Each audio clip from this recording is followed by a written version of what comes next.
नमस्कार, अभिनंदन, आभार। करियर वाला के इस अंक में आपका स्वागत है। आज हमारे साथ हैं भारतीय सेना के अफसर अंकुश अग्रवाल, जो इंडियन आर्मी में लेफ्टिनेंट कर्नल रहे हैं। जैसा कि सब जानते हैं, भारतीय सेना दुनिया की सबसे बड़ी फौजों में से एक है और आर्मी ऑफिसर्स को इंडिया में बहुत इज्जत से, सम्मान से देखा जाता है। अंकुर जी, हमसे बात करने के लिए आपका धन्यवाद। बहुत बहुत शुक्रिया विशाल, प्रोफेसर विशाल। ये पूरा सम्मान मेरा है। आप ने इतना कुछ अपनी जिंदगी में अचीव किया है और जिस प्लेटफॉर्म पे आप इतने महान और इतने यशस्वी लोगों को लेके आए हैं, उसमें आपने मुझे शामिल किया। बहुत बहुत शुक्रिया अंकुर जी, धन्यवाद। पहले क्वेश्चन से शुरुआत करते हैं।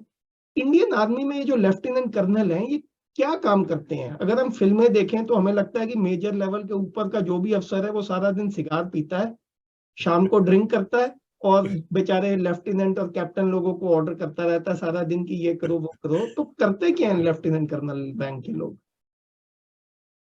तो विशाल जी, मैं पहले कुछ आपको रैंक के बारे में इंडियन आर्मी का बता देता हूँ। इंडियन आर्मी में एक ऑफिसर और नेवी एयरफोर्स में इसके बराबरी की रैंक ही होती है। लेफ्टिनेंट से कमीशन होता है, उसके 2 साल बाद उसे कैप्टन का ओहदा दिया जाता है। उसके कमीशनिंग के 6 साल बाद उसको मेजर का सम्मान मिलता है, मेजर बनने का।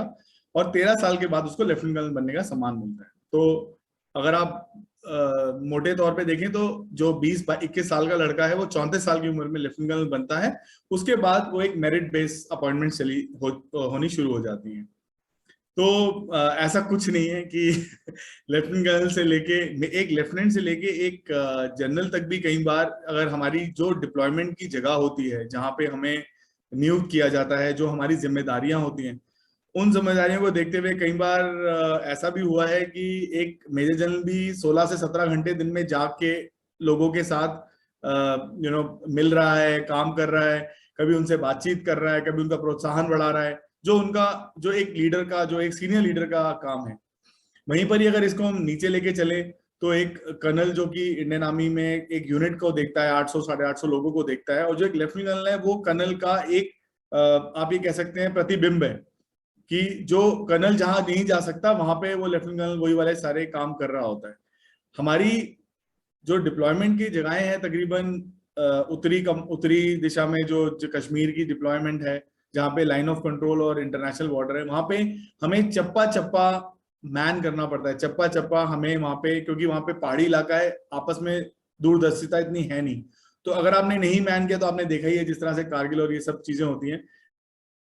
हमारा मकसद है कि हमारे अपने देश का एक भी अंश हम कहीं ना जाने दें।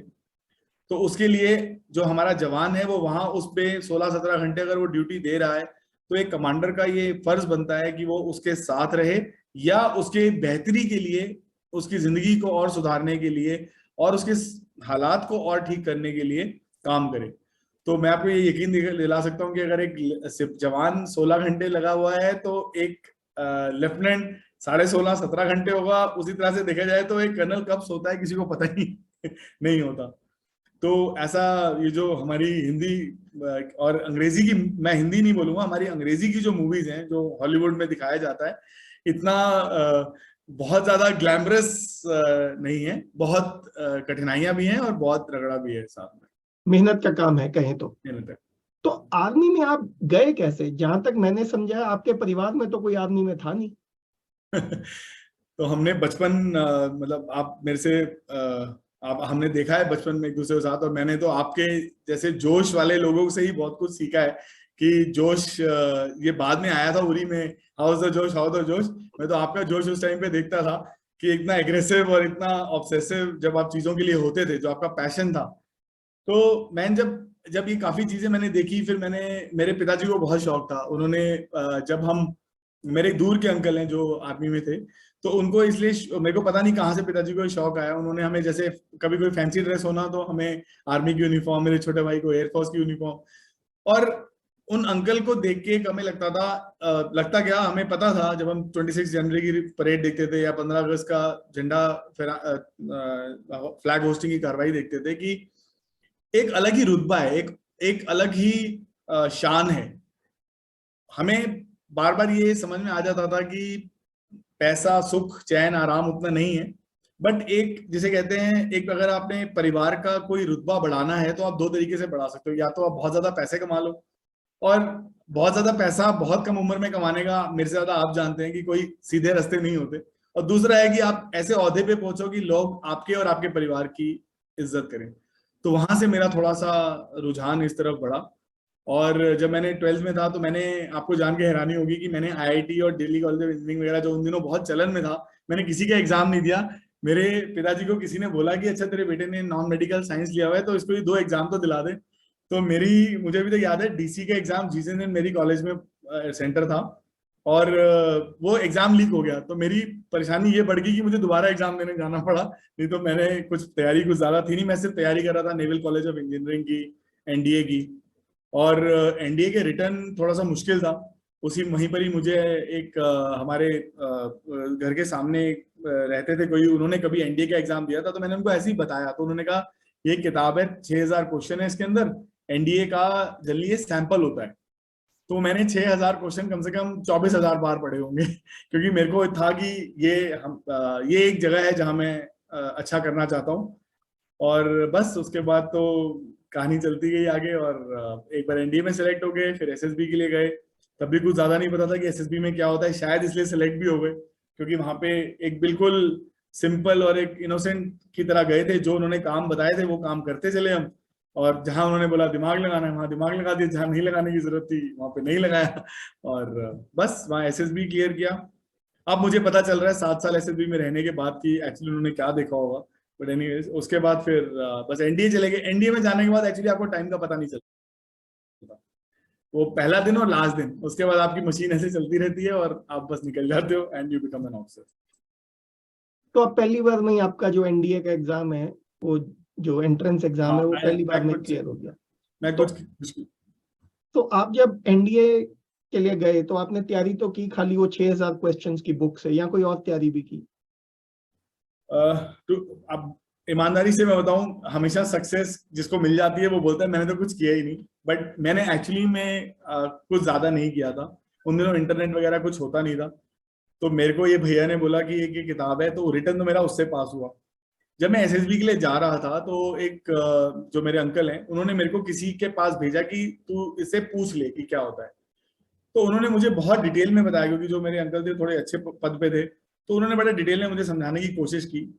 और मैं ये आपसे इस बात को शेयर करना चाहूंगा कि मैं ना बचपन से ज्यादा सुनता नहीं हूँ लोगों की। मेरी दादी जी, और आपको पता ही है मेरे घर में बड़ी परेशानी रहती थी कि तू सुनता नहीं है, बस हाँ हाँ करता रहता है। तो मैंने उनकी जब पूरी बात सुनी तो मुझे एक ही चीज समझ आई कि एसएसबी में पास होने के लिए मुझे कुछ सीखने की जरूरत नहीं है, सिर्फ एक कॉमन सेंस का प्रयोग करना है। एक अपना एक एक अमूमन तौर पे एक इंसान को उस टाइम पे क्या कार्रवाई करनी चाहिए वो कार्रवाई करनी है। मुझे अभी तक याद है उन्होंने मुझे ग्रुप डिस्कशन का बताया, पहले बोलना है बाद में बोलना है, ऐसे करना है वैसे करना है। बट मैंने सोचा कि अगर ग्रुप डिस्कशन है, टॉपिक आता है तो पहले बोलना है, टॉपिक नहीं आता तो थोड़ा बाहर रुक के बोल दो। और अगर कोई टोक रहा हो तो उसको गुस्से से नहीं बोलना, प्यार से बोल देना है। और अगर तुम टोकने जाओ किसी को तो उसको प्यार से टोक लो। तो बस ये चीजें करते करते मैं मुझे खुद नहीं ऑनेस्टली पता कि कैसे मेरी बाद में मुझे पता चला कि मेरी मेरिट भी जितने बच्चों ने एग्जाम दिया था उसमें 25 या 30 थी, जो कि बहुत ही अच्छी थी। तो शायद कुछ तो अच्छा किया होगा जो उनको शायद पसंद आया। तो अंकुर जी, ये जो एनडीए की लाइफ है इसके बारे में बताइए, क्योंकि अगेन जो हम जैसा आम आदमी है उसको तो एनडीए की लाइफ फिल्मों से ही मालूम है, या वो फौजी सीरियल जो ऐसे सीरियल टीवी में आते थे वहां देखा है। तो है क्या एनडीए की लाइफ? विशाल जी, एनडीए एनडीए एक मंदिर की तरह है हमारे लिए। उसमें आपका खून और पसीना आप देते हैं और उसका आपको प्रसाद मिलता है कि आप उसके बाद एक परिपक्व ऑफिसर बनते हैं इंडियन आर्मी के, जो पूरी जिंदगी किसी भी सरकमस्टांस, किसी भी कठिनाई को झेलने के लिए तैयार हो जाता है। थोड़ा सा इसके बारे में और बताऊं तो एनडीए में आपको हर चीज की ट्रेनिंग दी जाती है। आपकी 3 साल की ट्रेनिंग है, आप ग्रेजुएशन करते हैं, अलग अलग स्ट्रीम्स हैं। बट साथ ही साथ आपको एक अच्छा इंसान बनने की ट्रेनिंग भी मिलती है। आपको आपकी पूरी पर्सनालिटी का डेवलपमेंट किया जाता है। Horse riding, swimming, games, indoor games, outdoor games, आपको मौके दिए जाते हैं ताकि आपकी पर्सनालिटी डेवलप हो। आपको डिबेट कंपटीशन, रेसिटेट, मतलब आप कोई भी चीज, अगर आज किसी भी स्कूल का आप करिकुलम उठा लें तो जो बच्चे हर क्लास में करते हैं एनडीए में आपको वो 3 साल में करने का मौका दिया जाता है। और साथ ही आपको ये समझाया जाता है कि एक पद का महत्व क्या होता है, आदेशों का महत्व क्या होता है, एक आपस में चर्चा का महत्व क्या होता है, और जब चर्चा का टाइम खत्म हो जाता है तो उस काम को सरंजाम देने का महत्व क्या होता है, जो कि किसी भी सर्विस ऑफिसर के लिए पूरी जिंदगी की एक बहुत अहम चीज है जो हमें आगे तक लास्ट तक लेके चलती है। तो लेकिन वहां आप करते क्या एनडीए में, मतलब कि क्या लाइफ है वहां की, डेली लाइफ, डेली रूटीन क्या है? कहाँ तक ये सही है कि 5 बजे उठा देते हैं सुबह, कहाँ तक ये सही है कि नींद ही नहीं पूरी होती, ये बातें कहाँ तक सही है? ओके, तो एनडीए में जो हमारा रूटीन है, जो रूटीन हमारा आगे के लिए, जो आगे का ध्यान में रखते हुए साइंटिफिकली डिजाइन किया हुआ है जो सेट है, भोर होते ही आप उठ जाएंगे सनलाइट के साथ। आप गर्मी होगी तो उसी हिसाब से, सर्दी होगी तो थोड़ा लेट, मतलब sun up and you are up. साथ ही में आप तैयार होते हैं और शुरू में ही, क्योंकि आप बिल्कुल फ्रेश होते हैं अर्ली इन द मॉर्निंग, तो आपके लिए पीटी, ड्रिल, हॉर्स राइडिंग, ये स्विमिंग, ये सारे इवेंट्स किए जाते हैं ताकि आप एकदम फ्रेश दिमाग से ये सारी चीजें, क्योंकि आप मोस्ट जो काफी बच्चे होते हैं जिनको ये चीजें आती नहीं है, मेरे जैसे जो सिविल बैकग्राउंड से गए होते हैं, तो उनके लिए थोड़ा आसान होता है कि सुबह सुबह एक बार थोड़ा सा बॉडी का खुलना भी जरूरी है, और साथ में बॉडी को इन चीजों से जो मसल्स हैं, क्योंकि अगर आप देखें तो बंदा जो एक बार स्विमिंग करता है वो 10 साल स्विमिंग ना भी करे तो उसको याद रहती है, तो it is all your muscle memory, how you make it. So when the muscles are fresh, it's better that you put that memory inside them, that is one. उसके बाद हमारी एक ब्रेकफास्ट की ब्रेक होती है, हम लोग वापस आते हैं, तैयार होते हैं और अपना ब्रेकफास्ट में के लिए हम लोग जाते हैं। और ब्रेकफास्ट के बाद हमारी क्लासेस होती हैं, रेगुलर क्लासेस जैसे किसी भी एक ग्रेजुएट स्टूडेंट की होंगी। वो बात अलग है कि उन क्लासों में आधा जाग और आधा सो रहे होते हैं, क्योंकि एनडीए की रूटीन, अब हम जो सिविल लाइफ से गए हैं, जो बच्चा 12th के बाद 10-11 बजे सो के उठता है, सडनली उसको बोलो आप 5 बजे उठ जाए, और थोड़ा सा ऑब्वियसली डिमांडिंग तो है ही है कि आप जब पीटी कर रहे हैं, गेम्स कर रहे हैं, उस तरह की पीटी गेम्स ना किसी स्कूल में होती हैं बाहर, और ना ही आपके घर में आप खुद करते हैं। तो उसके बाद आपकी क्लासेस होती हैं, और क्लासेस में फिजिक्स, केमिस्ट्री, मैथ, साइंस, जिस तरह की जो भी आपने सब्जेक्ट चूज किए हैं, सोशल स्टडीज, हिस्ट्री, ज्योग्राफी, वो क्लासेस के बाद फिर दोपहर को आप वापस आते हैं, फिर दोबारा आपका लंच ब्रेक, और दोपहर को गेम्स होती हैं कंपलसरी। तो आप कोई भी एक गेम चुनते हैं, वो गेम आप जाते हैं उस गेम के लिए। और मैं आपको, मुझे खुशी है बताते हुए कि वहाँ पे गेम्स फुटबॉल, हॉकी, बैट, जो एक ट्रूप गेम्स होती हैं उनके अलावा, और इनका महत्व क्या है ये आई थिंक हम सभी को पता है कि ट्रूप गेम्स का, इंडिविजुअल गेम्स भी काफी है, जैसे गोल्फ, राइडिंग में कोई अच्छा करता है तो और ज्यादा राइडिंग के लिए जा सकता है, फ्लाइंग में कोई अच्छा करता है तो फ्लाइंग का क्लब ज्वाइन कर सकता है, रॉक क्लाइंबिंग करना चाहता है तो रॉक क्लाइंबिंग के लिए जा सकता है। तो शाम का 2 घंटे का टाइम वो होता है। फिर हमारा शाम को कंपलसरी 1 घंटा 1.5 घंटा स्टडी पीरियड होता है, जिसमें हमें बिठा दिया जाता है कि अब तुम चेयर पे बैठ के कुछ नहीं करोगे, सिर्फ अपनी पूरे दिन की पढ़ाई, सिलेबस रिवाइज करो, अगले दिन की तैयारी करो। और कभी कभार ये होता है कि बीच में एक अच्छी पर्सनालिटी किसी को बुलाया जाता है जो कि अपना एक्सपीरियंस हमसे शेयर करती हैं, तो उसके लिए हम एक सेंट्रल जगह में जाते हैं जहाँ पे ये कार्रवाई होती है। ये एक सेमेस्टर का रूटीन है। उसके बाद एक सेमेस्टर के बाद अब ऐसे ऐसे आगे सीढ़ी चढ़ते जाते हैं, और रूटीन में थोड़ी तब्दीलियां आती हैं। जैसे जैसे जैसे आप सीनियर होते जाते हैं तो आपको जो सर्विस है, जैसे मैंने आर्मी चूज किया था, तो आर्मी से रिलेटेड चीजें बतानी शुरू करते हैं, नेवी वाले को नेवी से रिलेटेड, एयरफोर्स वाले को एयरफोर्स से रिलेटेड, बस ये थोड़ा सा फर्क पड़ता है।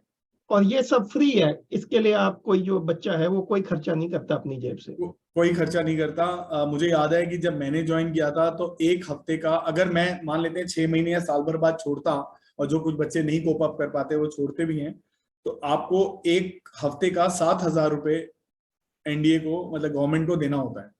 तो 1998 में 7,000 रुपये की बहुत वैल्यू थी। एंड हम देखते हैं वहां पे कि वहां पे वो खर्चा हम पे होता है। इनफैक्ट जो हमारा खाना है वहां पे, उसमें 4,200 कैलोरीज, बोलते हैं एक एडल्ट के लिए 2,100 कैलोरी बहुत होती है, 4,200 कैलोरीज होती हैं, और उसके बाद भी हमारा हमें हमें वो कहाँ जाता है हमें भी नहीं पता चलता। और ये आपने बात की कि कई जो हैं वो कोप अप नहीं कर पाते, क्यों नहीं कोप अप कर पाते? वो भी 18 साल के उन्हीं घरों से आए हैं जिस तरह के घरों से मैं और आप हैं, तो क्यों नहीं, क्यों कोप अप कर पाते वो?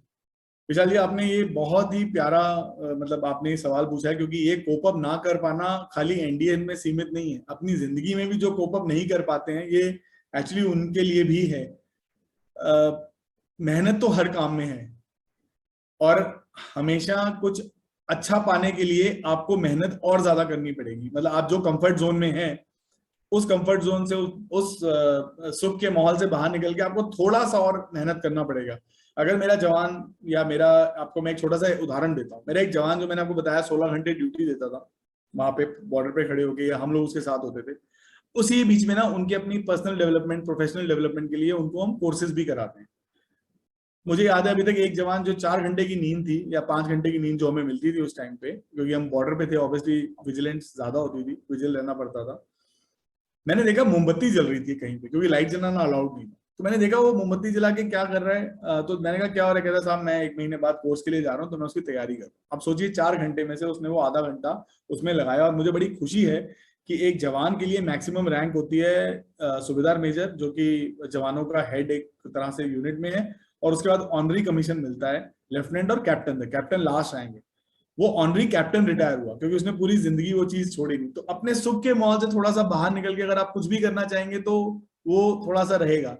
इनफैक्ट एनडी जाने से पहले मैं 6 महीने पूसा में भी था, यहाँ पे IHM में। मेरे साथ एक बच्चे ने ज्वाइन किया जो मेरे से 6 महीने सीनियर थे।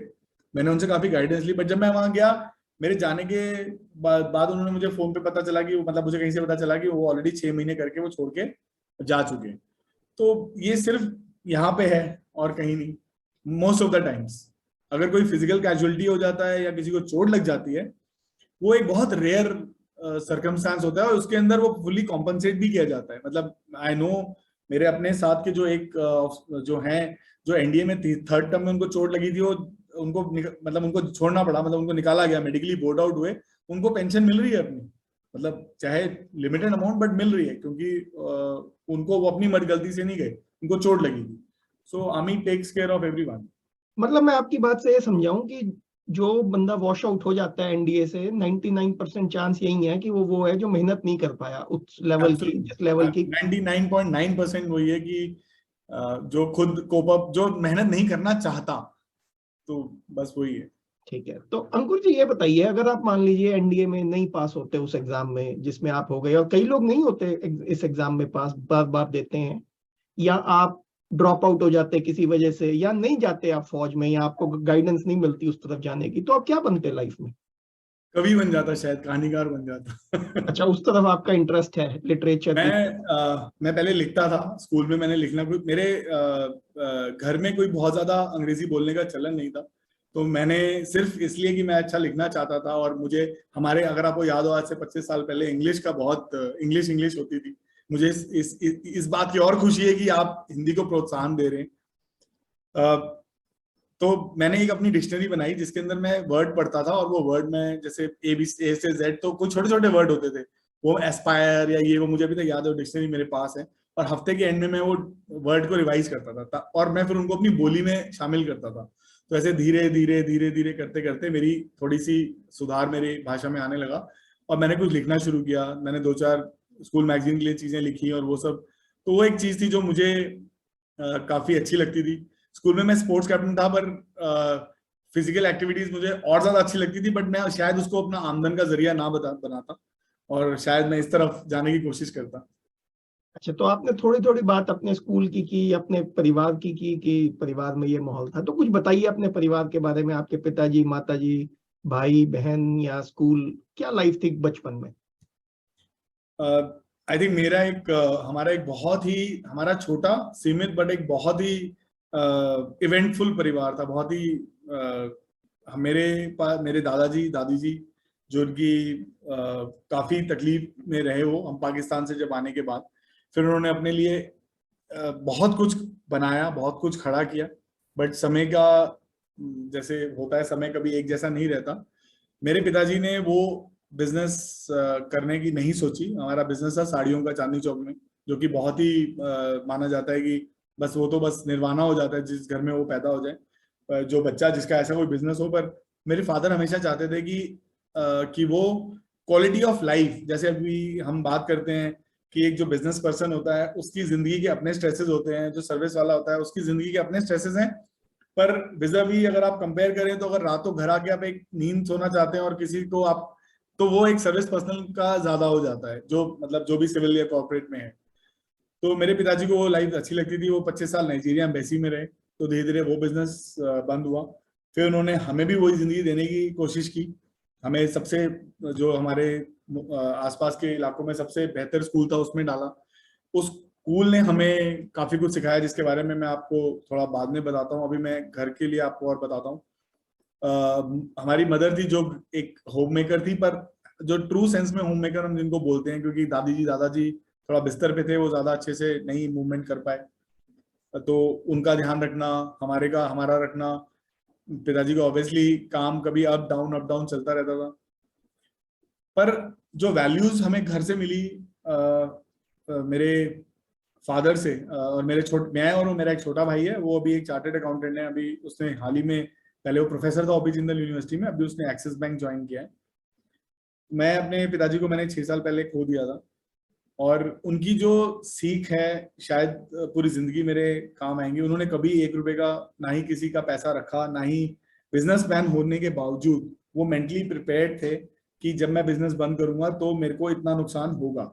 और उन्होंने वो ऑलरेडी एक एफडी की तरह केटर करके रखा हुआ था कि जिसको देना है मैं उसको दूंगा, और जिससे लेना है मैं उसको लूंगा। एक छोटा सा मैं आपका थोड़ा सा समय इस बारे में लेना चाहूंगा, क्योंकि ऐसे लोग यही नहीं कि वो मेरे पिताजी थे, मैंने देखा है कि दुनिया में अब इतनी पर्सनालिटीज मैंने भी टेस्ट किए हैं, बहुत कम आपको देखने को मिलेंगे। सो मेरे दादाजी का जो बिजनेस था, बिजनेस उन्होंने बंद किया, और उनका सूरत से सामान आता था, और व्यापारी जो वहां पे थे उनको चिंता हो इससे पहले मेरे पिताजी ने ट्रेन पकड़ी, सूरत गए, और उनको जाके सबको एश्योर किया कि मैं सर्विस वाला बंदा हूँ, मैं उतने पैसे तो नहीं एक साथ दे सकता, पर मैं मरने से पहले सबके पैसे चुका के जाऊंगा, आप इस बात का यकीन करिए। और वही मेरे पिताजी ने धीरे धीरे करके 5-6 साल जो भी उनको टाइम लगा, उन्होंने वो पैसे चुका दिए। अब आते हैं 25 साल उन्होंने नाइजीरिया एम्बेसी में काम किया, 91 में एक नाइजीरिया में रिसेशन आया था, तो सडनली उनको भी फाइनली उस दुकान पे जाना पड़ा जो दुकान उन्होंने छोड़ी थी। और जब वो दुकान पे गए और वो सूरत पहली बार गए, तो उनको वो वापस आके एक्चुअली रो पड़े, क्योंकि लोगों ने उनको सर पे उठा लिया कि तेरे को कितना सामान चाहिए, तुझे क्या चाहिए, तू ये बता। तो उन्होंने कहा नहीं, मैं जितना खा सकता हूँ मैं उतना ही मतलब लूंगा, मतलब I will not bite more than I can chew. कहते नहीं, तू उस टाइम पे हमें वापस करने के लिए आया था, तो तेरे पे हम आंख बंद करके। तो ये जो वैल्यूज है, जो वैल्यू सिस्टम है, ये हमें अपने, मैं बोलूंगा, घर से ही मिला। स्कूल में मैं अपने स्कूल का दूसरा बैच हूँ, मतलब हम 95 में, हम 97 में 12th पास आउट किया था, तो 98 में 96 में पहला बैच पास आउट होता, और मैं, इतना ज्यादा ध्यान हमारी टीचर्स हमारे ऊपर रखती थी, इतना ज्यादा फोकस रहता था। मुझे खुशी है आपको बताते हुए कि मेरा बेटा इसी स्कूल में पढ़ रहा है, मेरी प्रिंसिपल आज भी सेम है, मेरी टीचर्स आज भी सेम है, और आज भी उनका जज्बा और पैशन जो मैं देखता हूँ।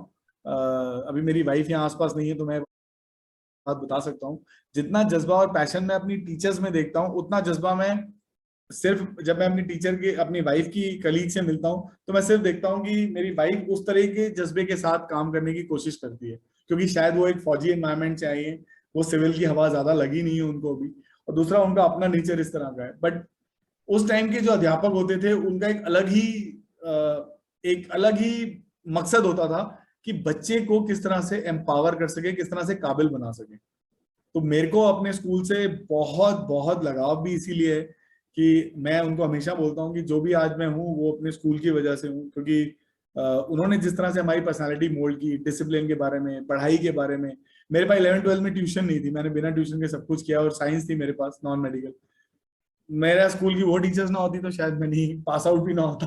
प्रोफेशन की तो बहुत दूर की बात है। अंकुर जी, मजे की बात यह है कि मुझे बहुत लोग ऐसे मिलते हैं जो कि अपने माँ बाप को, अपने स्कूल को गालियां निकालते हैं कि उन्होंने हमारे लिए कुछ नहीं किया। लेकिन मैं तो आपकी बात से ये सुन के हैरान भी हूँ और बड़ा खुश भी हूँ कि आप तो ये कह रहे हैं कि हमारे माँ बाप ने और हमारे स्कूल ने मेरे लिए बहुत कुछ किया। मैं अगर वो ना होते तो मैं इस मुकाम पे नहीं पहुंचता, मैं जो आपकी बात से समझाऊं। ये ठीक है? बिल्कुल विशाल जी, मैं इसमें कोई दो राय नहीं है। मैंने बहुत फोरम्स में इस बात को बोला भी है, स्कूल में भी जब मैं सेशंस लेता हूँ तो मैं यही बात करता हूँ। और अपने माँ बाप के लिए तो हम इस जन्म में जितना भी कर लें वो हमेशा कम ही रहेगा, हम कुछ कर भी नहीं सकते। तो बस एक ही, मुझे मेरी जिंदगी का अगर आप रिग्रेट पूछें तो सिर्फ एक ही रिग्रेट है कि कुछ समय जो मैं अपने पिताजी के साथ, क्योंकि मेरा प्रोफेशन ऐसा था, मैं नहीं बिता सका। बट उनके जाने से 20 दिन पहले जो मैंने उनके साथ बिताए, एक्सक्लूसिवली 20 दिन, शायद वही मेरे मुझे लगता है कि शायद मैं उनके लिए कभी कुछ कर पाया, बट वो भी कुछ भी नहीं था। आई थिंक बिल्कुल आप सही कह रहे हैं। मैं तो I owe everything to my parents and my school and now my wife obviously and my son. तो अंकुर जी, आप स्कूल का नाम भी बता दीजिए, क्योंकि आपने स्कूल की प्रशंसा तो बहुत की, लेकिन जो सुनने वाला होगा वो ये सॉरी भी सोच रहा होगा कि कौन सा स्कूल की सॉरी, बात हो रही है। मेरे दिमाग में वो पिक्चर टीचर्स की घूमने लगी। सो मेरे स्कूल का नाम है saint mark senior secondary public school. ये मीराबाग में ही है, पश्चिम बिहार में। मेरे घर से अराउंड 2.5 से 3 किलोमीटर दूर था। और एक लाल रंग की बिल्डिंग है, उसको बड़ी सी रेड बिल्डिंग भी बोलते हैं मीराबाग के अंदर। बहुत पॉपुलर नहीं था उस टाइम पे, पर आज मुझे खुशी है कि वेस्ट दिल्ली का जब भी रैंकिंग देखते हैं तो सबसे अव्वल नंबर पे आता है स्कूल। और इसने अपने लिए जगह ऐसी बनाई है कि ये उस नंबर पे अपने आप को डिजर्व भी करता है। और मैं आपकी बात से समझाऊं कि इसका श्रेय जो है आप टीचर्स को देंगे, जिन्होंने कि बच्चों को बहुत समय भी, जो आपने कहा, समय भी दिया, ना आपको ट्यूशन की जरूरत पड़ी, ना जो उन्होंने पढ़ाया उसी से ही। उसी से इनफैक्ट मैं आपको ये भी बता सकता हूँ कि कुछ टीचर्स ने जिन बच्चों जो कमजोर थे उनको एक्स्ट्रा क्लासेस पर्सनल लेवल पे लेके भी पढ़ाया। मतलब उस तरह का आप सोचिए। और ये किसी के कहने से नहीं होती ये चीजें। मतलब ऐसा नहीं कि किसी का डंडा चल रहा है प्रिंसिपल हेडमिस्ट्रेस का तो ये ऐसा होगा, नहीं, ये उनका अपना इनिशिएटिव था। और उनका शायद शायद टीचर्स भी बहुत ज्यादा यंग और पैशनेट थी हमारी तरह, बट ये है, ये फैक्ट है। बहुत खूब। तो ये, मैं जब बहुत इंडियन लोगों से बात करता हूँ तो ये सुनने में आता है कि देखिए, इंडिया में अगर आपको सक्सेस लेना है तो अप्रोच या रिश्वत या भाई भतीजावाद, जिसको नेपोटिज्म कहते हैं, तो इस सब की जरूरत है। आप इंडियन आर्मी में गए और वहीं आपने राइज किया, क्या रोल है इन चीजों का इंडियन आर्मी में, और आपकी लाइफ में क्या रोल रहा है इन चीजों का? तो एक 70 के दशक की बात है। एक बाबू जगजीवन राम जी होते थे हमारे डिफेंस मिनिस्टर। तो उन्होंने एक बार एक कमेंट पास किया था कि रिजर्वेशन क्यों नहीं है आर्मी के अंदर।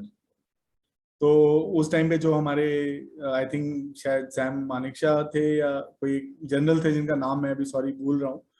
तो उन्होंने एक ही बात बोली थी, जब गोली सामने से चलती है तो ये नहीं पूछती कि तुम हिंदू हो, मुसलमान हो, शेड्यूल का एसटी हो, एससी हो, जनरल कैटेगरी के हो। वो किसी को नहीं देखती। और वहां पे ये बात खत्म हो गई थी। और मुझे बहुत खुशी है आपको ये बताते हुए कि ये जो हम सुनते हैं कि है, मुझे लगता है रीजन हमेशा जो फेलियर होता है ना वो देता है कि मैं क्यों नहीं हुआ, क्योंकि मैं शेड्यूल का एससी था, मैं जनरल था और वहां रिजर्वेशन चल रहा था या भाई जातिवाद चल रहा था। हमेशा कोई भी आदमी जो सक्सेसफुल होगा वो कभी बहाने नहीं देगा। वो हमेशा ये बताएगा कि क्या अच्छा है उस जगह का। जैसे कि आपको मैंने पहले एक बार कहीं मेंशन किया था कि मैं 7 साल से इंडियन आर्मी, नेवी, एयरफोर्स के लिए ऑफिसर्स भी सिलेक्ट कर रहा था। और 4 साल पहले मैंने वो किया। 3 साल फिर मैंने उन लोगों को सिलेक्ट किया जो जाके सिलेक्ट कर रहे थे। हमारी 21-22 सर्विसेज सिलेक्शन बोर्ड है, उनका मैं इंस्पेक्शन करता था, अपग्रेडेशन करता था, उनकी मॉडरेशन करता था। मैंने आज तक एक बार भी ये किसी के मुंह से नहीं सुना कि वो इसलिए पास हुआ क्योंकि वो किसी को जानता था। इसके 2 बड़े प्यारे उदाहरण मैं आपको देता हूँ जो कि इंटरनेट पे भी आपको मिल जाएंगे अगर आप सर्च करेंगे। कुछ साल पहले हमारे जो, आप ये मान लीजिए कि हमारे बॉस के बॉस के बॉस के भी बॉस, मतलब चीफ से 1-2 लेवल नीचे, बस उनका बेटा आया था एसएसबी देने के लिए और मैं वहीं पर ही मौजूद था। मेरे ही गलती से मतलब मेरे ही बोर्ड में आया और मैं वहीं पर ही मौजूद था। तो मेरे एक सहपाठी थे, उन्होंने बड़े प्यार से उसको रिजेक्ट करके वापस भेजा। तो बहुत हंगामा हुआ कि आप सोचिए, एक होता है बॉस का बॉस, एक होता है बॉस के बॉस के बॉस का बॉस। तो उसको मतलब वो तो बिल्कुल अल्टीमेट चीज होगी और वो भी रिजेक्ट होके वापस गया था। तो इससे ज्यादा मैं प्रूफ नहीं दे सकता आपको कि कितनी ट्रांसपेरेंसी हमारे सिस्टम में है। बट हाँ, मैं साथ में ये भी जरूर बोलना चाहूंगा कि क्योंकि इंसान दूसरे इंसान को सेलेक्ट कर रहा है, असेस कर रहा है, उसमें ह्यूमन एरर्स होना लाजमी है। 100% कोई भी टेस्ट कभी फुल प्रूफ नहीं हो सकता, स्पेशली जहां पे आप एक आपका दिल दिमाग दोनों साथ में जुड़ के दूसरे का दिल दिमाग टेस्ट कर रहे हैं। बट वो एक कोइंसिडेंस या प्रोविडेंस है, वो उसमें करप्शन का कहीं मतलब कहीं मौका नहीं है। कहीं मतलब मौका नहीं, कहीं संजोग भी नहीं बन सकता कि किसी ने कुछ ऐसा किया हो। मैं, जहां तक आपको आपका एक्सपीरियंस है और आपने देखा है रिक्रूटमेंट में और प्रमोशन में, और मतलब इन चीजों का कोई योगदान नहीं है, बिल्कुल मेरिट बेस्ड सिस्टम है। एब्सोल्युटली मेरिट बेस्ड सिस्टम है। हाँ, जैसे अब रिक्रूटमेंट के लिए, जवानों के रिक्रूटमेंट के लिए अगर आप जाएंगे तो मैं आपको जैसे बता सकता हूँ, एग्जाम शुरू होने से पहले ही एक फॉर्म, सिर्फ फॉर्मेट सबको पता है पेपर का क्या होता है। मतलब ऊपर जो लिखा होता है सेंट मार्क्स अगर लिखा होगा या रिक्रूटमेंट रैली, ये वो उसको बना के किसी भी कंप्यूटर पे 5 रुपए का प्रिंट आउट निकाल के वो फोटो खींच के व्हाट्सएप पे सर्कुलेट हो जाएगा कि पेपर लीक हो गया।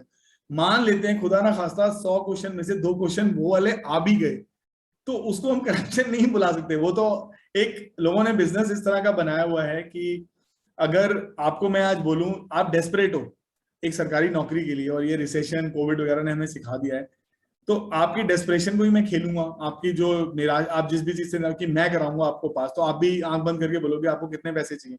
तो मैंने 10 लोगों से अगर 10 लाख रुपए ले लिए या 10,000 रुपए ले लिए, उनमें से एक भी गलती से निकल गया, बाकी 9 को मैं पैसे वापस कर दूंगा, तो मेरी ईमानदारी भी सामने रही और वो भी। तो ये सिर्फ ये हंसी मजाक की बातें हैं। ये इस सिस्टम में अब मेरे 7-8 साल का जो कि काफी लंबा एक्सपीरियंस इस पूरे चीज को लेके रहा, मैंने एक भी कोई ऐसी चीज नहीं देखी जिसके अंदर, और इसका एक और सबूत यह है कि अगर मैंने ऐसा कुछ किया होता तो मैं नौकरी नहीं ढूंढ रहा होता।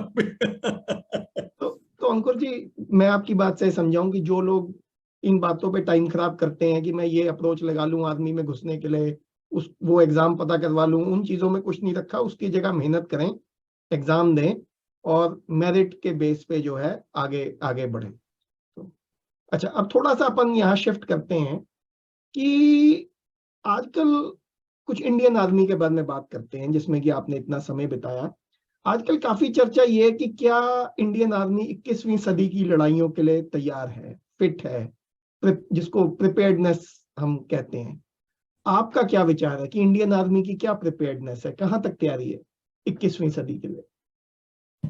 विशाल जी, अगर हम अपने माहौल की बात करें, उस माहौल में 3 चीजें शामिल हैं।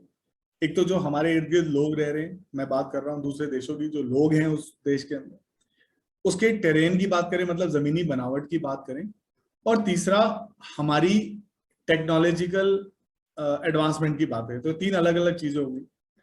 लोग हम भरोसा नहीं कर पा रहे हैं, क्योंकि आज की लड़ाई खाली जमीन की लड़ाई नहीं है, इकोनॉमिक लड़ाई ज्यादा है, लोगों का सर्वाइवल मुश्किल हो रहा है। कोई भी देश ले लीजिए, हमारे आसपास सब बिखरे हुए से कहीं कोई बिखरा हुआ नजर आता है, कोई कुछ ज्यादा ही एक तरफ रुझान होगा किसी का, वैसे नजर आता है। तो उस चीज को लड़ने के लिए, उसके लिए आपको ग्राउंड पे नहीं, साइकोलॉजिकली स्ट्रांग होना चाहिए पड़ेगा। और मुझे खुशी है आपसे शेयर करते हुए, जो मैंने पिछले 8-10 साल में बदलाव देखे हैं, साइकोलॉजिकली हम पूरी तरीके से तैयार, हम इनफैक्ट साइकोलॉजिकली सुपीरियर ही हैं आज। तो आज कोई हमारे ऊपर ये सोच के नहीं कर सकता कि हमारे पास वो विल नहीं है, या हम लोग उस चीज का डट के मुकाबला नहीं करेंगे। That is one. दूसरी बात हमारी जमीनी बनावट की। हमारी जमीनी बनावट जो उत्तरी दिशा में अगर हम देखें, जो हमारा पाकिस्तान के साथ है, बहुत ही मतलब एक लेगेसी जिसको हम झेल रहे हैं अभी तक।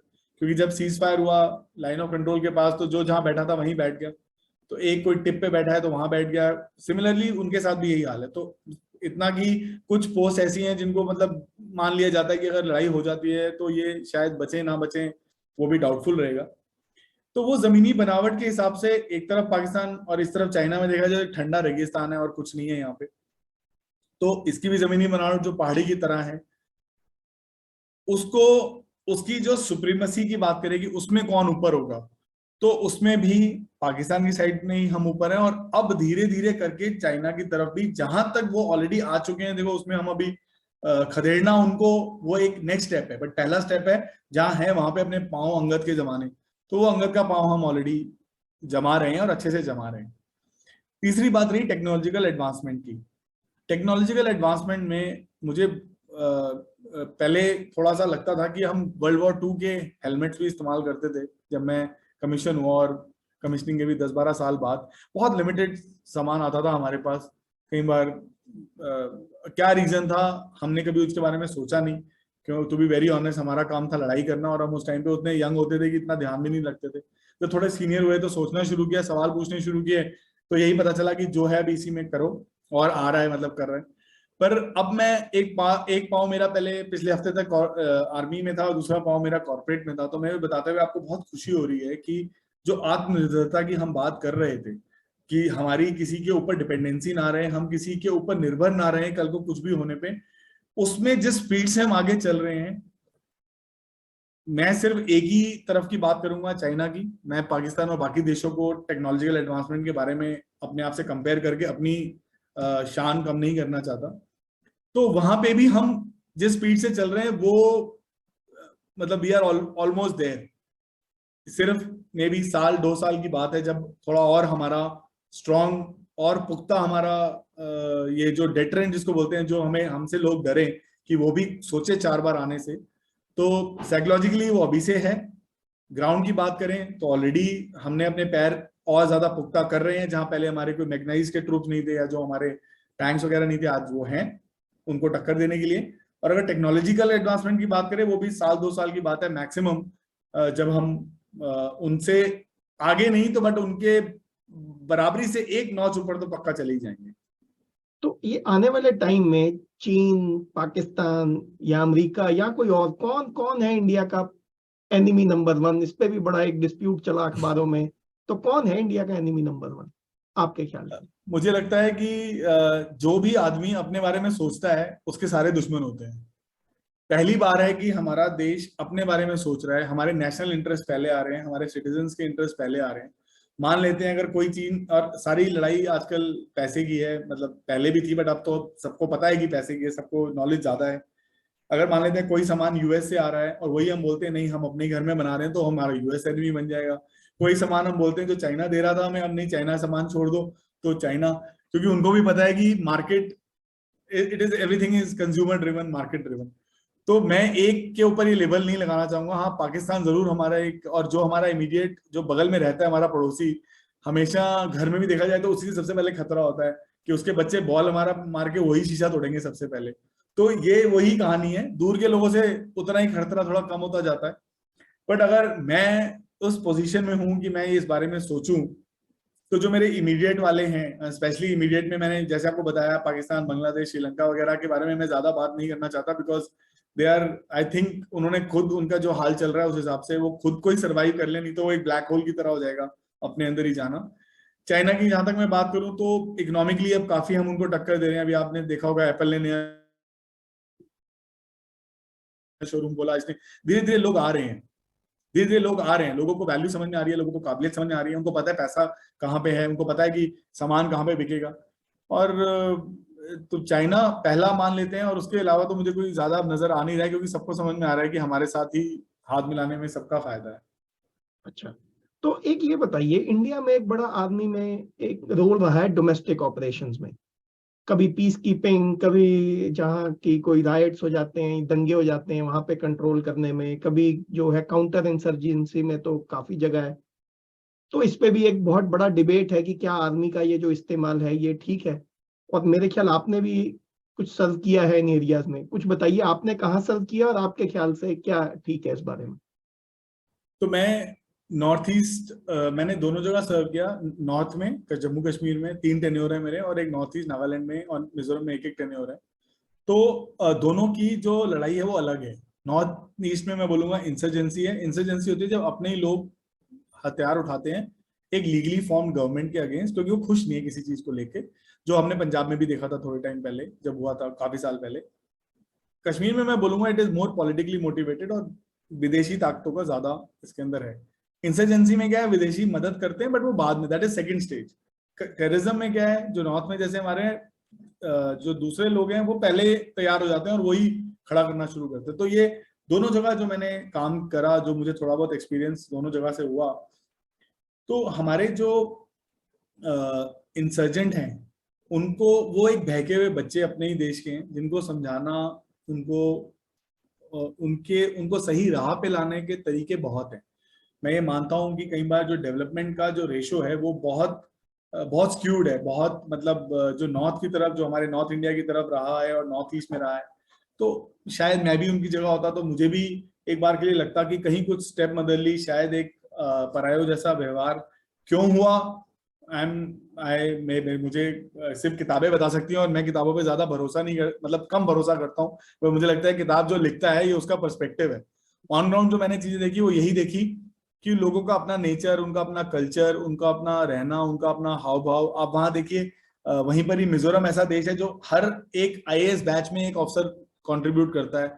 वहीं आप देखिए मणिपुर, और मणिपुर में देखिए तो एक टाइम पे हिल रिजॉर्ट्स होते थे वहां पे आज भी टूरिज्म का इतना बोलबाला होता था। वहीं आप नागालैंड को देखिए तो वहां पे आपको पक्की रोड मिलना मुश्किल हो जाएगा सिवाय नेशनल हाईवे के। अरुणाचल में आप जाइए तो इनएक्सेसिबल जगह है, बट लोगों में इतना ज्यादा जोश है तो इसीलिए आर्मी भी उतनी ज्यादा उनकी मदद कर रही है। तो आर्मी को जब बुलाया जाता है तो आर्मी के दो असूल हैं। पहला, फायर फॉर इफेक्ट, हम हवा में गोली नहीं मान चलाते, क्योंकि हम अपने देश का लास्ट लाइन ऑफ डिफेंस होते हैं। हमारे बाद उसके बाद वो किसको बुलाएंगे? पहली चीज ये। दूसरी चीज, जब मैंने इन जगहों में सर्व किया या वेस्ट बंगाल में जब हम फ्लड रिलीफ वगैरह के लिए गए तो हमें समझ में हमें ये लगा, मुझे ये लगा उस टाइम पे कि हमारा प्राइमरी रोल है, मेरा प्राइमरी रोल था चाइना के अगेंस्ट भूटान बॉर्डर पे, या मेरा नागालैंड में रोल था प्राइमरी रोल म्यांमार बॉर्डर पे या इंसर्जेंट्स के खिलाफ। जब मैं इन रोल्स में कमिटेड हूं, अब इंसान एक है, 24 घंटे हैं उसके पास दिन में, ह्यूमन इंसानी तौर पे इम्पॉसिबल है, वो भगवान के चक्कर भी इतने बने हुए हैं यूनिवर्स के कि अर्थ ने 24 घंटे में पृथ्वी ने घूमना ही है, तो आप वहां पे अपना टाइम डिवोट नहीं कर सकते। पर अगर आपने नोटिस किया हो, ये जो डिबेट की आप बात कर रहे हैं, आप देखिए कोविड के अंदर कहीं पे भी आर्मी को बुलाया नहीं गया। आप दिल्ली में देखिए, कहीं भी देखिए, और अभी जब बिहार में भी फ्लड्स आए, मुझे बहुत खुशी है, जब मैं अभी थोड़े टाइम पहले बिहार में था डिप्लॉयड, हमें तैयारी पे रहने के लिए बोला गया था, बट एनडीआरएफ ने पूरा लोड ले रखा था, नेशनल डिजास्टर रिलीफ फोर्स जो हमारी है। हमारे वॉलंटियर बेसिस पे जो डिफेंस कमिटीज अपनी बनी हुई है लोगों की, उन्होंने पूरा लोड ले रखा था। तो जो ओनरशिप की हम बात करते हैं कि नागरिक में भी होनी चाहिए, पिछले कुछ सालों में हमने देखा है कि वो भी लोगों में अपने आप आनी शुरू हो गई है कि हर चीज के लिए आर्मी को क्यों बुलाना है। कोविड हुआ, आर्मी ने बहुत मदद की, बहुत ज्यादा मदद की, बट वो मदद की क्योंकि हम, मतलब वो एक, आप ये कह सकते हैं कि वॉलंटियर बेसिस पे थी, कोई हुक्म अनुसार नहीं था कि ये काम आपने करना ही करना है, क्योंकि फिर हम अपना प्राइमरी रोल छोड़ के ये काम करते। अब हमारे पास लीवे ये था कि प्राइमरी रोल के लिए हमने जो रिसोर्सेज हमें चाहिए वो हमने अलग करे, और जो उसके अलावा हमारे पास चीजें बची थी वो हमने इन चीजों में डिवोट की। तो ये डिबेट मुझे लगता है धीरे धीरे करके इंडिया के कंटेक्स्ट में कम होता जाएगा, होना भी चाहिए, क्योंकि अब मैं देख रहा हूं कि सही उपकरण का कहाँ सही इस्तेमाल होना है वो शायद समझने वाले लोग हैं जो इस चीज को समझ पा रहे हैं। और ये तो एक बड़ी अच्छी डेवलपमेंट है कि अगर आर्मी को इंटरनल पर्पसेस के लिए नहीं इस्तेमाल किया जा रहा, जो कि उसका रोल भी नहीं है देखा जाए तो थोड़ा सा आगे बढ़ते हैं। तो एक आजकल और चर्चा है जो ये जो महिलाओं को आर्मी में लिया जा रहा है, और दुनिया भर में ये ट्रेंड चल पड़ा है, काफी पाश्चात्य देशों में, इंडिया में तो ऑफ कोर्स भारतीय इंडियन नेशनल आर्मी की टाइम से ही औरतों को लिया जा रहा था, और अब दोबारा से शुरू हो गया है कि औरतों को लेना है। तो क्या लगता है आपको, इस इंडियन आर्मी जो है वो तैयार है औरतों को लेके, उनको गुड ट्रेनिंग देने में, उनको प्रमोट करने में? क्या तैयारी है इंडियन आर्मी की? विशाल जी, मुझे खुशी है आपने ये सवाल पूछा, क्योंकि मैंने 2 साल पहले एक स्टडी की थी इसके ऊपर कि काउंटर इंसिडेंसी और काउंटर टेररिज्म माहौल में हम कैसे औरतों का, मतलब कैसे वुमेन सोल्जर्स को हम डिप्लॉय कर सकते हैं, किन रोल्स में डिप्लॉय कर सकते हैं। तो मैं आपके जवाब देने से पहले आपको इस स्टडी के बारे में एक मिनट बताना चाहूंगा। तो मैंने 400-450 ऑफिसर्स का एक डेटा लिया, प्राइमरी डेटा, उनसे मैंने कलेक्ट किया, उनका उनका उनसे मैंने सर्वे किया, उनसे पता करने की कोशिश की। तो 90% लोगों को यही बोला कि नहीं नहीं, तैयार नहीं है, ये नहीं है, मतलब जो आपने बिल्कुल वही जो एक दकियानूसी मैं बोलूंगा, या जो एक ऑब्सोलीट थॉट प्रोसेस था जो लोगों को पुराने जमाने से कि नहीं, तो वही बातें निकल के आई। वो जो मुझे थोड़ा सा शर्मिंदगी भी हुई, क्योंकि जब मैंने इसके बारे में थोड़ा सा ध्यान से सोचा, जिसने ग्राउंड में काम किया है, पहले क्या होता था, हमारे पास मीडिया का इतना ज्यादा इन्फ्लुएंस नहीं था जब हम कश्मीर में या कहीं भी ऑपरेट करते थे। आज मीडिया हर जगह मौजूद है, और आपको ये जान के हैरानी होगी शायद कि जब ये टेररिस्ट कोई भी कार्रवाई करते हैं तो वो बिना सपोर्ट बेस के नहीं करते किसी भी गांव के। वो सपोर्ट बेस कौन होता है? वो सपोर्ट बेस देने वाले क्या करते हैं, जब कोई जैसे आईडी ब्लास्ट हुआ, इम्प्रोवाइज एक्सप्लोसिव डिवाइस, या कोई ग्रेनेड अटैक हुआ, उसके बाद वो मर्दों को वहां से भगा देते हैं, वहां बच जाते हैं सिर्फ औरतें और बच्चे। अब आप बताइए, अगर मेरे जैसा आदमी उस औरतों और बच्चों से डील करने के लिए जाएगा और मीडिया पूरी मेरे सामने मौजूद है, तो आप देखिए मतलब उसका असर कितना खराब होगा। मैं उससे अगर इज्जत से बात करूंगा और वो चिल्ला के भी बात करेगी, तो उसका यही होगा कि इंडियन आर्मी उनको परेशान कर रही है, हैरास कर रही है। वहीं अगर कोई महिला सोल्जर उससे बात कर रही, एक तो वो बात आप देखिए उस कहाँ वो बात चली जाएगी, ना ही बदनामी, ना ही परेशानी, और हमें हो सकता है कि कुछ अच्छी काम की इंफॉर्मेशन भी उनसे हासिल हो। तो अगर हम इन चीजों को देखें तो हमारे कोई भी ऐसी आर्मी, कोई भी किसी भी वर्ल्ड की कोई भी संगठन, कोई भी आर्मी का रोल ऐसा नहीं है जिसके अंदर हम हर एक को एम्प्लॉय ना कर सके। इंडियन नेशनल आर्मी का आपने इतना अच्छा उदाहरण दिया, तब प्रॉब्लम क्या थी कि हमारे पास लोग कम थे, काम ज्यादा था, तो हमने फिर उनको शामिल किया ना। वो मजबूरी का कारण नहीं होना चाहिए, वो एक अभी ऐसा कारण होना चाहिए कि जब हम ऑफिसर्स की सिलेक्शन के लिए गए, और जैसे मैंने भी देखा, तो जो जोश वुमेन कैंडिडेट्स का था, मतलब वो बिल्कुल, मतलब एकदम फोड़ के वो करना चाहते थे, क्योंकि वो बनना चाहते थे ऑफिसर, वो उस जोश से आए थे। वहीं मैंने जब बच्चों का देखा, अपने लड़कों का देखा, तो मतलब वो जोश में मुझे एक बहुत काफी बड़ा फर्क नजर आया, क्योंकि वो औरत ऑलरेडी, वो जो लेडी आई है, वो ऑलरेडी एक जमीन अपने घर की जो भी लांग के सबको तोड़ के सब कुछ करके आई है। उसका जज्बा और उसका मोटिवेशन देखिए कितना ज्यादा होगा। तो ये दो तीन चीजें जो मैं आपसे शेयर की, इसके बाद मैं आपसे, मुझे कुल मिला के यही कहना होगा आपसे, साइकोलॉजिकली हम तैयार नहीं हैं, और हम कभी तैयार होंगे भी नहीं, क्योंकि एक वर्चस्व जो मिला हुआ है, और एक जो एक मेल ईगो, आपको अल्फा मेल ईगो जो आप जिसको हम बोलते हैं, दूसरा इंफ्रास्ट्रक्चर तैयार होने में कोई बहुत ज्यादा टाइम लगता नहीं। हम आज भी जब आर्मी भी जाती है कहीं, तो अपना टेंट लगाती है, सब कुछ करती है, उनके लिए एक अलग टेंट लग जाएगा, तो मैनेजेबल है। सिर्फ इसको थोड़ा सा अगर हम ठीक कर लें तो it is doable, and it will be a force multiplier. ये हमें बहुत मदद करेगा, स्पेशली हमारी कंट्री के सिनेरियोज के अंदर। तो मैं तो आपकी एक बात से बड़ा इम्प्रेस हुआ अभी जो आपने कही, कि जो आपने देखा जो जोश था वो फीमेल कैडेट्स जो आए थे उनमें ज्यादा था, और जो मेल कैडेट्स आए थे उनमें बल्कि जोश कम था। तो एब्सोल्युटली। ये तो बड़ी एक हैरानी की बात भी है कि, और बड़ी एक इम्प्रेस करने वाली बात भी है। इसका मतलब ये जो लड़कियां आ रही हैं आर्मी में, ये इनमें कोई पेट्रियोटिज्म की कोई कमी नहीं है, कोई जोश की कमी नहीं है, कोई देश के लिए कुछ करने की कोई कमी नहीं है, बल्कि पूरा आपने एक्चुअली, हाँ, आपने एक्चुअली दरवाजा आप खोला है ना उनके लिए। तो जैसे ही आपने दरवाजा खोला है, तो अब आप सोचिए कि कोई एक चीज उबल रही थी बहुत सालों से, और आपने एकदम उसकी प्रेशर कुकर के स्टीम निकाली है, तो स्टीम उतनी जोर से निकलेगी। बाकी जो ऑलरेडी जिनके लिए दरवाजे खुले हुए थे, आई थिंक आपने इतनी अंग्रेजी और हिंदी की कहावतें पढ़ी होंगी कि जिनके पास होता है उसकी वैल्यू नहीं करते, जिनके पास नहीं होता वो उसको पाने की क्या वैल्यू समझते हैं।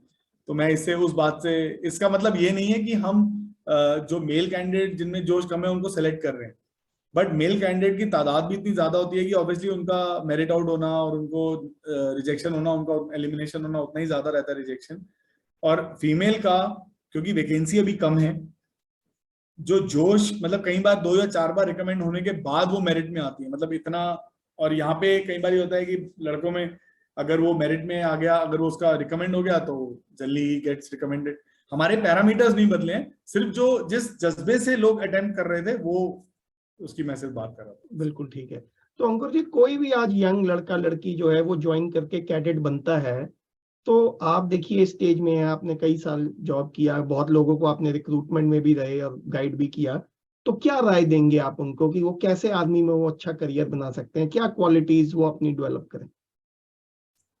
विशाल जी, मैं एक मोहम्मद अलाम की ना, एक अलामा की एक 2 लाइन आपको पहले बताना चाहता हूँ कि खुद ही को कर बुलंद इतना कि हर तदबीर से पहले खुदा बंदे से खुद पूछे बता तेरी रजा क्या है। तो चाहे आर्मी ज्वाइन करनी हो, चाहे किसी भी प्रोफेशन में जाना हो, अपने आप को आदमी को इतना बुलंद, इतना स्ट्रांग, इतना पावरफुल कर लेना चाहिए, पेपर पे भी, ग्राउंड पे भी, अपने सर्टिफिकेशन, अपने कोर्सेज से भी, अपनी तैयारी से, कि जब आपकी किस्मत भी लिखी जानी हो तो भगवान आपसे खुद पूछे, खुदा आपसे खुद पूछे बता तेरे तू क्या चाहता है, तू जाना चाहता है कि नहीं जाना चाहता। तो मैं कोई भी जो आर्मी में, नेवी में, एयरफोर्स में, कोस्ट गार्ड में जाना चाहता है, उसके लिए सबसे पहले एक सलाह दूंगा, इसको ऑप्शन 2 या ऑप्शन 3 में मत रखिए। ये एक जीने का अंदाज है, ये एक जीने का तरीका है। अगर आपके अंदर वो जीने का, कठिनाइयां झेलने का, थोड़ा सा परेशान होने का मादा है, ये एक एयर कंडीशन रूम वाली जॉब नहीं है, तो ही आप इसके लिए अप्लाई करिए। नहीं तो आप रिकमेंड भी होगे तो ना आप कभी खुश होगे, ना आप अपना बेहतरी सबसे बेहतर दे पाओगे। सैलरीज मुझे बता के आपको खुशी होगी कि अभी तो सैलरीज बहुत अच्छी हो गई हैं, जो स्टार्टिंग सैलरीज हैं जो बच्चों को आज मिल रही हैं। पर अगर आप वही आज से 10 साल पहले कॉर्पोरेट से कंपेयर करते तो वो 1/5 थी, आज कॉर्पोरेट की आधी है, और आर्मी, नेवी, एयरफोर्स में जो नया ऑफिसर कमीशन हो रहा है उसकी ऑलमोस्ट डबल है जो कॉर्पोरेट के, उससे अगर आप बात करें। क्योंकि वैल्यू समझ में आई है, सबको वैल्यू समझ में आ रही है।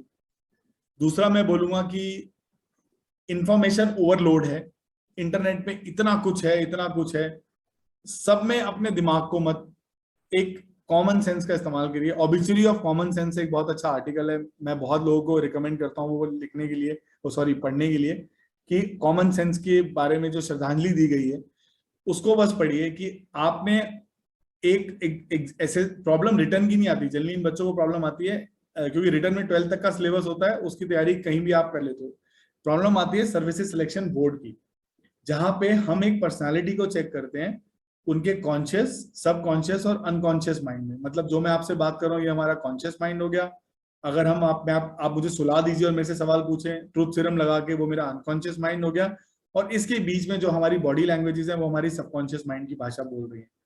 तो एसएसबी में क्योंकि हम इतना ठोक बजा के बच्चे को सिलेक्ट करते हैं, आपको कोई तैयार नहीं कर सकता इसके लिए, बजाय आप खुद तैयार होने के, कि आपका सोचना, सोते जागते आपका बर्ताव करना बिल्कुल सेम होना चाहिए। ये नहीं कि मैं इंटरव्यू के लिए गया तो मैं ऐसे बोलूंगा बट मेरे मन के अंदर कुछ और है। क्योंकि अगर 1% भी डाउट होगा तो वो बच्चा रिकमेंड नहीं होगा, क्योंकि कल को उसको 100, 200, 800 जवानों की जिम्मेदारी देनी है। हमें ये डर नहीं है ये खुद मरेगा, खुद मरेगा तो वो तो इसकी गलती है। जो बाकियों का नुकसान करेगा वो हमें ज्यादा डर लगता है। तो सबसे पहली चीज, अपनी कमियां और अपनी मजबूतियों को परखें, कमियों के ऊपर काम करें, मजबूतियों को और बेहतर बनाएं, लगातार प्रयास करें अपने आप को बेहतर करने की, कॉमन सेंस का इस्तेमाल करें, और last but not the least तैयार रहें कि इन सितारों के साथ बहुत वजन भी आता है, वो वजन भी झेलना पड़ेगा। ठीक है, तो अंकुर जी अब हम थोड़ा सा शिफ्ट करेंगे अब आपकी पर्सनल लाइफ की तरफ। कहते हैं कि जो आदमी की लाइफ है ये फैमिली पर बहुत भारी होती है, और जैसे जैसे आप बल्कि ऊपर जाते हैं ये और तकरीबन भारी पड़ती है आपकी फैमिली के ऊपर। आपका क्या एक्सपीरियंस है? Was army life difficult for your family? I think I am one of those unique cases Vishal ji. Generally army में बोलते हैं कि हर 3 साल में पोस्टिंग आती है, बट मेरे पहले 10-11 साल में ही तकरीबन 9 या 10 बार मेरा मूवमेंट हो गया था। वो बोलते हैं अंग्रेजी में reward of good work is more work. तो वो मोर वर्क के चलते मैं जिस जगह में कोर्स करने गया वहां मैं best student, second best student था। तो 1 साल बाद उन्होंने बुला लिया कि नहीं तू हमारे पास इंस्ट्रक्टर आ जाओ। फिर उसके बाद मेरे एक यूनिट के जनरल थे, उन्होंने बोला नहीं मुझे यही चाहिए मेरा एडीसी। तो 6 महीने बाद मैं वहां चला गया। तो शायद मैंने उस टाइम पे ना बोलना आता नहीं था, सीखा ही नहीं था कभी एनडीए से, तो सॉरी मैंने ना बोला नहीं और मैं मूव करता रहा। तो शुरू में तो बड़ा मजा आता था, थोड़े बहुत एक्स्ट्रा पैसे भी मिलते थे, तनख्वाह इतनी कम थी, थोड़े एक्स्ट्रा पैसे अच्छे लगते थे। हस्बैंड वाइफ थे, कोई फर्क नहीं पड़ रहा था, 2 ट्रंक उठाए यहाँ चले गए वहां चले गए। बट फिर बेटा हुआ, तो बेटा कब 5 साल हो गया एक्चुअली मुझे पता ही नहीं चला। मैं बाहर घूम ही रहा था, 2 मेरे विदेश के दौरे लगे, तो सब अच्छा हो रहा था। बट फिर मैंने उस टाइम पे डिसाइड किया कि नहीं अब मुझे थोड़ा सा टाइम, मतलब थोड़ा क्या, अब मुझे टाइम देना है। और कुछ ऐसी अनहोनियां मैंने 1-2 देखी अपनी यूनिट में, कुछ 1-2 देखा कि आप किस चीज के लिए पूरी जिंदगी भागते हो और फाइनली एक दिन पता चलता है सब हाथ में रेत की तरह रह जाता है। तो मैंने फिर अपने आप को डिसाइड किया कि मैं बाहर निकलने के लिए अपनी तैयारी करूंगा। बट तब तक हाँ थोड़ा सा मुश्किल था। मतलब मैं पिछले 20 साल जो मैंने सर्व किया है उसमें मैं 15 बार मैंने मूव किया है। उसमें से अगर आप पहले 12 साल लें तो मैंने 11 बार मूव किया है। तो आप इससे अंदाजा लगा सकते हैं कि काफी मूवमेंट होती थी। तो देखिए इसका मतलब जो हमारी फौज में अफसर हैं, जो हमारी फौज में सिपाही भी हैं, उनके भी परिवारों का बहुत जो है योगदान है, बलिदान कहें, जो है हमारी भारत की एक तरह से सैन्य शक्ति में। ये बताइए कि अब आप आर्मी से रिटायर हो रहे हैं, आपने ये डिसीजन क्यों लिया? मैंने विशाल जी, जैसे मैंने भी आपको मोहम्मद अलामा की बताई पंक्तियां, मैं खुद बहुत ज्यादा बिलीव करता हूँ, मुझे स्टेटस को पसंद नहीं आता। वो जो एक E=MC² वाला होता है, मुझे लगता है कि लाइफ में कुछ ना, जैसे मैंने पहले भी आपको बताया बचपन से आदत थी कि मुझे पैशन एग्रेसिव, मुझे बहुत मजा आता था कि कुछ नया करें, हमेशा कुछ नया करें, कुछ क्रिएटिव करें। और डिसाइड मैंने वो 8 साल पहले ही मैंने डिसाइड किया कि मैं निकलना है। तब रीजन ये था कि भाई मैं बहुत मूवमेंट हो गई थी, मुझे स्टेबिलिटी चाहिए थी लाइफ के अंदर, मतलब अपने परिवार के लिए। बट मैंने ये भी सोचा, क्योंकि एक अनहोनी को देखा मैंने बहुत पास से, तो मेरे को लगा कि नहीं मैं पेंशनेबल कर लूँ अपनी सर्विस, इसलिए मैं वेट करता हूँ। तो मैंने 8 साल का इस्तेमाल किया, उसमें 2 MBA की, 1 MSc की, ये टैलेंट एक्विजिशन वाला जो मतलब ऑफिसर्स की सिलेक्शन में मैंने किया ताकि मैं अपना हुनर बढ़ा सकूं। फिर जब मैं आया 20 साल जब मेरे खत्म हुए, तो मेरे पास दो चॉइसेस थी। एक कि 15 साल तक फिर मैं उन्हीं रोल्स में दोबारा से एक जो एक चूहा है जो उसी पहिए के अंदर घूमता रहता है। मैं लोगों की जिंदगियों में फर्क डाल रहा था। मैं पिछले कुछ समय से अपने सीनियर्स की आशीर्वाद से मैंने कुछ बच्चों की जिंदगियों में फर्क डालने की कोशिश की है। 10-15 बच्चे ऑफिसर का रैंक पाए हैं, उनको मैंने ट्रेन किया है। मैंने अपने एथिक्स को डाइल्यूट नहीं किया है, मैंने उनको कोई ट्रेड सीक्रेट्स नहीं बताया, बट उनकी लाइफ को बेहतर बनाने की कोशिश की है। मैं एक जगह ऐसी जगह पोस्टेड था जहाँ पे 2 से 2,500 हमारे जो भूतपूर्व सैनिक हैं, उनके लिए मैं कुछ कर पाया। बट मुझे पता था कि मेरा जोन हमेशा ही लिमिटेड रहेगा। मैं हमेशा एक सीमित दायरे में परमिशंस और उन चीजों के बीच में रहूंगा। तो जब ये 20 साल का टाइम खत्म हुआ तो मुझे लगा, या तो एक तरफ था 15 साल का कंफर्ट, चैन, आराम, कि अभी तो सब कुछ हो चुका है, कोई पहाड़ी में नहीं चढ़ना, कोई लड़ाई नहीं लड़ूंगा अभी, क्योंकि अब जनरली प्लानिंग के रोल्स हैं और वो सारे रोल्स हैं। दूसरा, चलो कुछ तूफानी करते हैं तो मैंने फिर अपने जब परिवार से बात की, और परिवार जैसे आपने बताया वो उन्होंने भी काफी सपोर्ट किया कि नहीं, जो आप करना चाहते हो आप करो। प्लस थोड़ी स्टेबिलिटी उन्हें भी अच्छी लगी कि स्टेबिलिटी का कॉन्सेप्ट अच्छा ही होता है। तो फिर मैंने डिसाइड किया नहीं, अब मैं इससे बाहर निकलने की कोशिश करता हूँ। तो मैं जैसे बहुत लोग बोलते हैं quitting army, I have not quit army. मैंने सिर्फ अपनी जिंदगी की दिशा बदली है। आर्मी तो मेरे अंदर है, वो पूरी जिंदगी वैसी ही रहेगी। अच्छा, आपको लगता है कि जो आपने सीखा, जो आपके अंदर अच्छी आदतें हैं, जो अच्छे विचार हैं, वो रहेंगे आपके साथ? वही आप सोचिए, मिट्टी के घड़े थे, उसमें उन्होंने जो बनाई है मिट्टी, और अब वो मिट्टी पक पक के सोना बोलते हैं। मैं बोलूंगा चलो मैं पीतल ही बन सका, बट अब पीतल को तोड़ना कितना मुश्किल होगा।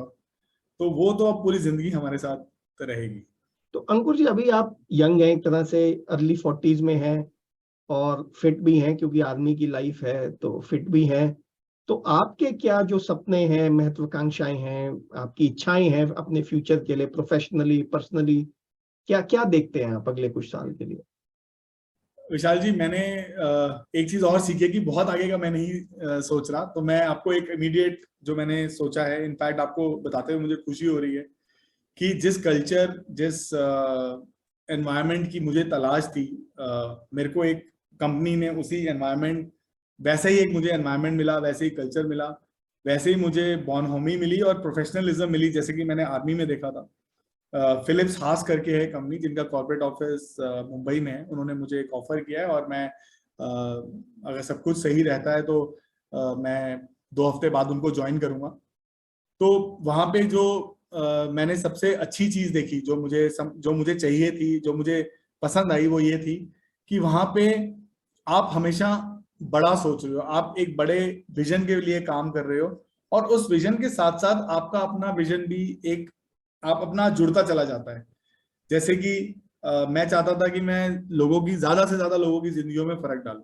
तो फिलिप्स साहब ने एक ग्लोबल एजुकेशन का अपना एक प्रोग्राम लॉन्च किया है, जहाँ पे वो अलग अलग स्टेट गवर्नमेंट के साथ टाई अप करके ITAs वगैरह में, मैन्युफैक्चरिंग में, क्योंकि उनके दिमाग में आत्मनिर्भर भारत है, उसको रखते हुए मैन्युफैक्चरिंग में वो बच्चों को ट्रेन कर रहे हैं, अलग अलग मैन्युफैक्चरिंग स्किल्स में, मलिंग, ग्राइंडिंग और इन स्किल्स में, ताकि ये बच्चे, और साथ ही उनको प्लेसमेंट के लिए उन्होंने अपने एक एप्लीकेशन पोर्टल में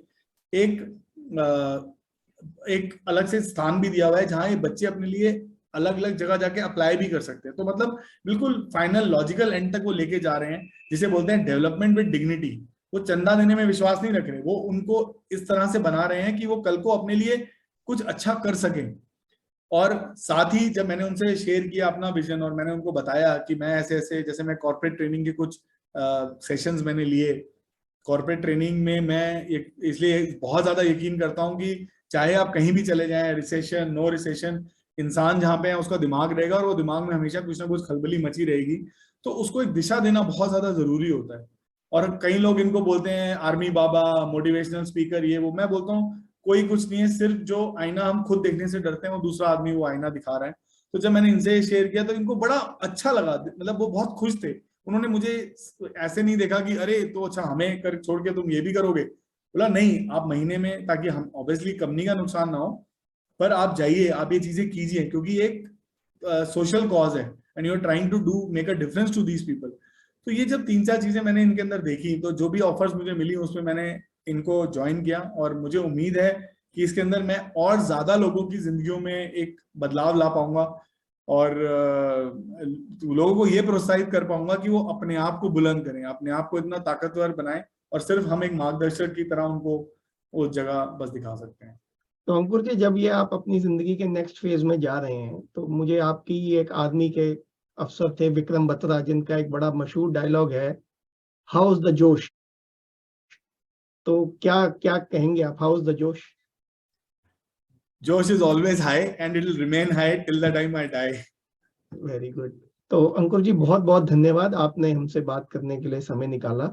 और मैं जब भी आपसे बात करता हूँ, और जितना करना चाहता हूँ उससे कम ही बात कर पाते हैं हम दोनों, लेकिन जब भी करता हूँ बहुत कुछ सीखने को मिलता है, बहुत कुछ समझने को मिलता है। और बहुत बहुत धन्यवाद आपका।